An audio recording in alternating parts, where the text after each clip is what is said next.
Hello and welcome to the world wide post. दोस्तों, G20 के related major updates निकल कर आ रही है चाइना और इंडिया से। हमारे प्यारे भारत की देश की बॉर्डर्स को लेकर देखिए, जब बात देश की बॉर्डर्स की आती है ना, तो यहाँ हमारी सिक्योरिटी की भी आती है। अगर देश सिक्योर है तो हम लोग सिक्योर है, अगर देश सिक्योर नहीं है तो हम भी सिक्योर नहीं है। देश का मामला है, देश के बॉर्डर्स का मामला है, तो ध्यान से सुनना गाइस, बहुत ही सेंसिटिव इंफॉर्मेशन है देश को लेकर।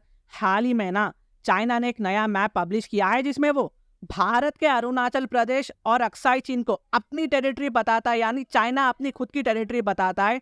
अक्साई चीन भारत का पार्ट है, लेकिन चाइना इसे अपनी टेरिटरी में इंक्लूड कर रखा है। अक्साई चीन का जिक्र करते हुए ना याद रहे, अक्साई चीन इंडिया की टेरिटरी थी, है और रहेगी। अरुणाचल प्रदेश भी रहेगी। और याद रखे, तिब्बत चाइना का ऑटोनॉमस रीजन बन गया है आज के टाइम पे, मतलब चाइना का कब्जा हो गया है तिब्बत पर। चाइना चलाता है इनडायरेक्टली तिब्बत को। अक्साई चीन भारत का हिस्सा है, लेकिन चाइना ने इसे 1962 की जंग में कब्जा कर लिया था। अब बीजिंग ने हाल ही में एक नया मैप जारी किया है जिसमें ये इंडियन टेरिटरीज चाइना के अंदर दिखाया गया है। इसमें अगर ये देखा जाए तो देखिए, ये पहली बार नहीं है कि चाइना ने ऐसा किया है। पास में चाइना ने बहुत बार ऐसा किया है, लेकिन चाइना का ये जो क्लेम है ना, इस बार इतना खास क्यों है?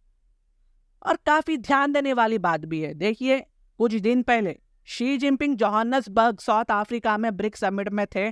साथ ही Indian prime minister Narendra Modi भी वहीं पे थे। दोनों लीडर्स ने मिलकर बॉर्डर डिस्प्यूट को लेकर ना इनफॉर्मली डिस्कस किया और सहमति भी हुई थी कि सीमा विवाद को कम करने की कोशिश की जाए। लेकिन सडनली इस तरह से मैप में चेंजेस आ जाना, मतलब बातचीत का फायदा क्या हुआ गाइस? हमारी कोशिश का फायदा क्या हुआ? अंडरस्टैंडिंग का फायदा क्या हुआ? चाइना के कमिटमेंट का क्या हुआ? चाइना ने बात करने का कमिटमेंट भी दिया था, लेकिन ये सब कुछ देखते हुए ना चाइना बस दिखावा कर रहा है। चाइना अपनी दिखावे की बातों से बात नहीं आएगा। ये दुनिया को कुछ और दिखाना चाहता है और कुछ और ही करना चाहता है। ये ज्यादा बात करके अपने आप को दिखाना चाहता है कि देखो, चाइना बहुत ही ज्यादा पीसफुल वाली बात करता है। चाइना किसी की देश की बॉर्डर को कब्जा नहीं करता। चाइना पीस चाहता है, चाइना शांति चाहता है, लेकिन रियलिटी ग्राउंड लेवल पर ऐसा कुछ भी नहीं है। चाइना बस बोलता कुछ है, दिखाता कुछ है, करता कुछ है। G20 की सिचुएशन में जब चाइना की तरफ से ये नया मैप आया है ना, तो ये एक मैसेज है कि चाइना भारत को प्रेशर डालना चाहता है, भारत पर प्रेशर बढ़ाना चाहता है। भारत G20 समिट को होस्ट करने जा रहा है और शी जिनपिंग इंडिया में से अटेंड करने के लिए आएंगे। G20 के मद्देनजर रखते हुए ना सिक्योरिटी तो ज्यादा बढ़ा दी गई है लीडर्स के लिए, लेकिन स्पेशली जो बाइडेन और बॉर्डर के डिस्प्यूट को देखकर शी जिनपिंग की सिक्योरिटी और भी ज्यादा मजबूत कर दी गई है, बढ़ा दिया गया है। होटल रूम्स जितने भी थे, बोला जा रहा है सबके सब बुक कर लिए गए हैं। लेकिन सवाल ये उठता है कि क्या चाइना इस मैप के जरिए वो भी G20 जैसे मौके पर भारत को चुनौती देना चाहता है? क्या शी जिनपिंग की इंडिया विजिट से चाइना अपनी बात को और भी ज्यादा पकड़ मजबूत करना चाहता है क्या? लेकिन ये स्ट्रैटेजी अगर चाइना इंडिया के साथ खेल रहा है तो ये काफी सिंपल स्ट्रैटेजी है, ग्राउंड रियलिटी से डिस्कनेक्टेड है। अब इंडिया किसी तरह की धमकियों को बर्दाश्त नहीं करेगा। इंडिया की अपनी ओन फॉरेन पॉलिसी है, उसको वो फॉलो करेगा। इंडिया भी टाइम आने पर करेक्ट टाइम देकर जवाब जरूर देगा। हम ईंट का जवाब पत्थर से देंगे।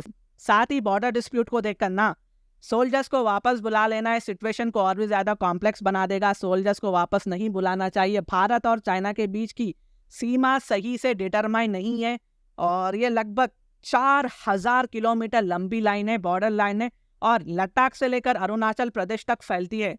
चाइना का कोई भी भरोसा नहीं है कि कब वो किधर कहाँ हमला कर देगा, कब कहाँ जमीन कब्जा लेगा। और इसकी वजह से हमें अपनी सिक्योरिटी को और भी ज्यादा मजबूत करना होगा। और इस मामले में ना हमें इंडियन गवर्नमेंट और जयशंकर साहब पर हम पूरा भरोसा करते कि वो इस बॉर्डर डिस्प्यूट को सॉल्व करने की पूरी कोशिश करेंगे। चाइना के हरकतों को समझेंगे, चाइना को मुंह तोड़ जवाब भी देंगे। चाइना ने ये मैप्स जारी किया है और ये अरुणाचल प्रदेश की तरफ ज्यादा ध्यान दिया गया है इसमें, क्योंकि भारत G20 समिट होस्ट कर रहा है, लेकिन भारत भी तैयार है और चाइना के खिलाफ इंडिया काउंटर करने का इरादा भी रखता है। इंडिया ने ये चाइनीज वर्जन के मैप को हाईली कंडेम भी किया है और इंडिया इस चाइनीज वर्जन के मैप को ना रिजेक्ट करता है। आने वाले समय में देखना होगा कि क्या अपडेट्स आती है इसको लेकर। अगर वीडियो इन्फॉर्मेटिव दिखी तो इंटरनेशनल अफेयर्स के लिए आप मेरे चैनल को सब्सक्राइब कर सकते हैं। Thank you so much and God bless you all.